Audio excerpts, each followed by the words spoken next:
I want to discuss what this hearing is about and what it's not about. First, this hearing is not about the qualifications of the nominee. Judge Kavanaugh is, by any objective measure, unquestionably qualified for the Supreme Court. Everyone agrees he's one of the most respected federal judges in the country. He has impeccable academic credentials, even if you did go to Yale. And you served over a decade on the U.S. Court of Appeals for the D.C. Circuit, often referred to as the second highest court in the land. So our Democratic colleagues are not trying to make the argument that Judge Kavanaugh is not qualified. Indeed, I haven't heard anyone even attempt to make that argument. Second, this hearing is not about his judicial record. Judge Kavanaugh has over 300 published opinions, which altogether amount to over 10,000 pages issued in his role as a federal appellate judge. Everyone agrees a judge's record is by far the most important indicium of what kind of justice that nominee will be. And tellingly, we've heard very little today from Democratic senators about the actual substance of Judge Kavanaugh's judicial record. Third, it's important to understand today is also not about documents. We've heard a lot of arguments this morning about documents. There's an old saying for trial lawyers: if you have the facts, pound the facts. If you have the law, pound the law. If you have neither, pound the table. We're seeing a lot of table pounding this morning. The Democrats are focused on procedural issues because they don't have substantive points strong enough to derail this nomination. They don't have substantive criticism with Judge Kavanaugh's actual judicial record, so they're trying to divert everyone with procedural issues. But let's talk about the documents for a moment. The claims that the Democrats are putting forward on documents don't withstand any serious scrutiny. Judge Kavanaugh has produced 511,948 pages of documents. That includes more than 17,000 pages in direct response to this committee's written questionnaire, which is the most comprehensive response ever submitted to this committee. The more than 500,000 pages of documents turned into this committee is more than the number of pages we've received for the last 5 Supreme Court nominees combined. Listen to that fact again. The over 500,000 documents turned over to this committee is more than the last 5 nominees submitted to this committee combined. So what's all the fuss over the documents that are not turned over? Most of those concern Judge Kavanaugh's 3 years as the staff secretary for President George W. Bush. Now, many people don't know what a staff secretary does, but that's the position in charge of all of the paper that comes into and out of the Oval Office. Critically, the staff secretary is not the author of the paper coming into and out of the Oval Office. That paper is typically written by the Attorney General, by the Secretary of State, by other cabinet members, by other senior White House officials. The staff secretary is simply the funnel for collecting their views and then for transferring the paper back and forth. In other words, those documents written by other people say nothing, zero, about Judge Kavanaugh's views, and they say nothing, zero, about what kind of justice Judge Kavanaugh would make. But they are, by necessity, the most sensitive and confidential documents in a White House. They are the documents that are going to the president. This is the advice and deliberations of the president at the senior level, and the staff secretary is the conduit for those documents. So why is it that the Democrats are putting so much energy in saying, hand over all of those documents? Because they know beyond a shadow of doubt that President George W. Bush's White House team is not going to allow every piece of paper that went to the president to be made public any more than any other White House would.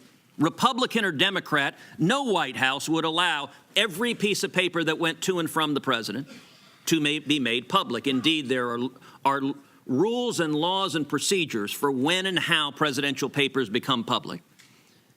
And the reason the Democrats are fighting so loudly on this issue is they're making a demand they know is impossible to meet, and by the way, is utterly irrelevant to what actually Judge Kavanaugh thinks, believes, or has said. It would open up all sorts of fishing expeditions to attack, relitigate George W. Bush's record as president and what various cabinet members and senior advisors might or might not have said. But it is, at the end of the day, simply an attempt to distract and delay. And indeed, the multiple motions we've seen from Democrats, delay this confirmation, that reveals the whole joke. Their objective is delay. So what is this fight about? If it's not about documents, if it's not about Judge Kavanaugh's credentials, if it's not about his judicial record, what is this fight about? I believe this fight is nothing more and nothing less than an attempt by our Democratic colleagues to relitigate the 2016 presidential election. 2016 was a hard-fought election all around. And it was the first presidential election in 60 years where Americans went to the polls with a vacant seat on the Supreme Court, one that the next president would fill. Americans knew who had been in that seat, the late Justice Antonin Scalia, one of the greatest jurists ever to sit on the U.S. Supreme Court. And it was the first time since President Dwight D. Eisenhower's re-election campaign that a Supreme Court seat was directly on the ballot. Both candidates knew the importance of the vacant Supreme Court seat, and it was a major issue of contention in the presidential election. Donald Trump and Hillary Clinton were both clear about what kind of justices and judges they would appoint. During all three presidential debates, both candidates were asked what qualities were most important to them when selecting a Supreme Court justice. Secretary Clinton's answer was clear. She wanted a Supreme Court justice who would be a liberal progressive, willing to rewrite the U.S. Constitution, willing to impose liberal policy agendas that she could not get through the democratic process, that the Congress of the United States would not adopt, but that she hoped 5 unelected lawyers would force on the American people. That's what Hillary Clinton promised for her judicial nominees.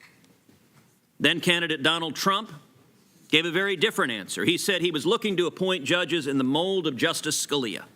He said he wanted to appoint judges who would interpret the Constitution based on its original public meaning, who would interpret the statutes according to the text, and who would uphold the rule of law and treat parties fairly, regardless of who they are or where they come from. Then candidate Donald Trump also did something that no presidential candidate has done before. He published a list of nominees that he would choose from when filling Justice Scalia's seat, providing unprecedented transparency to the American people. All of this was laid before the American people as they went to the polls on November 8th, 2016. And the American people made a choice that night. Now, my Democratic colleagues are not happy with the choice the American people made. But as President Obama famously said, elections have consequences. Because the American people had the chance to vote, a national referendum on the direction of the Supreme Court. I've said a number of times that Justice Gorsuch's nomination and Judge Kavanaugh's nomination have almost a super legitimacy in that they were ratified, they were decided by the American people in a direct vote in 2016. And so the Democratic obstruction today is all about trying to reverse that election. They're unhappy with the choice the American people want. And there's a reason that the American people want strong constitutionalists on the U.S. Supreme Court. Most Americans, and I know the overwhelming majority of Texans, want judges who will follow the law and will not impose their policy preferences on the rest of us, and who will be faithful to the Constitution and the Bill of Rights. Justices who will uphold fundamental liberties like free speech, like religious liberty, like the Second Amendment. That's what this election was about. And if you look at each of these, let's take free speech. It's worth noting that in 2014, every Democratic member of this committee voted to amend the United States Constitution to repeal the free speech provisions of the First Amendment. And sadly, every Democrat in the Senate agreed with that position, voting to give Congress unprecedented power to regulate political speech. It was a sad day for this institution. Years earlier, Ted Kennedy, the great liberal lion, had opposed a very similar effort. And Ted Kennedy had said, "We haven't amended the Bill of Rights in over 200 years. Now is no time to start." Ted Kennedy was right then, and not a single Democrat in the U.S. Senate had the courage to agree with Ted Kennedy and support free speech. Indeed, they voted party line to repeal the free speech provisions of the First Amendment. That is radical, that is extreme, and it's part of the reason the American people voted for a president who would put justices on the court who will protect our free speech. How about religious liberty? Religious liberty is another fundamental protection that the Democrats in the Senate have gotten extreme and radical on.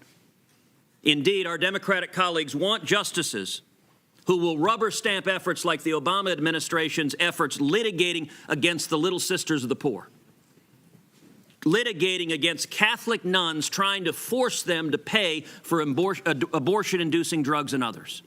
That is a radical and extreme proposition, and to show just how dramatic Senate Democrats have gotten, every single Senate Democrat just a few years ago voted to gut the Religious Freedom Restoration Act, legislation that passed Congress with overwhelming bipartisan support in 1993, was signed into law by Bill Clinton, and yet 2 decades later, the Democratic Party has determined that religious freedom is inconvenient for their policy and political objectives. They want justices that will further that assault on religious liberty.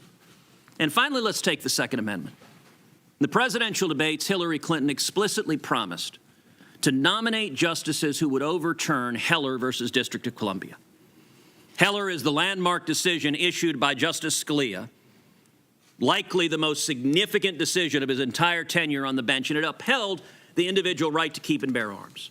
Now, Hillary Clinton was quite explicit. She wanted judges who would vote to overturn Heller, and indeed a number of our Democratic colleagues, that's what they want as well. Overturning Heller, I believe, would be a truly radical proposition. To understand why, you have to understand what the 4 dissenters said in Heller. The 4 dissenters in Heller said that the Second Amendment protects no individual right to keep and bear arms whatsoever, that it protects merely a collective right of the militia. The consequence of that radical proposition would mean that Congress could pass a law making it a felony, a criminal offense for any American to own any firearm. And neither you nor I nor any American would have any individual right whatsoever under the Second Amendment. It would effectively erase the Second Amendment from the Bill of Rights. That is a breathtakingly extreme proposition. It is what Hillary Clinton promised her justices would do. And at the end of the day, it's what this fight is about. We know that every Democratic member of this committee is going to vote no. We don't have to speculate. Every single one of them has publicly announced they're voting no. Doesn't depend on what they read in documents, doesn't depend on what Judge Kavanaugh says at this hearing. They've announced ahead of time they are voting no, and most of the Democrats in the Senate have announced that in the full Senate. But everyone should understand, Judge Kavanaugh has handed over more documents than any nominee, more than the last 5 combined, Republican and Democratic nominees. It's not about documents. It's not about qualification. It's not about record. What it is about is politics. It is about Democratic senators trying to relitigate the 2016 election and, just as importantly, working to begin litigating the 2020 presidential election. But we had an opportunity for the American people to speak. They did. They voted in 2016, and they wanted judges and justices who will be faithful to the Constitution.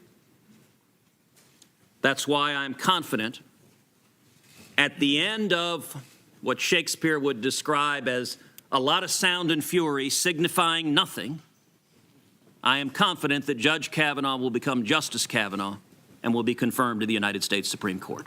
Thank you, Mr. Chairman. Okay.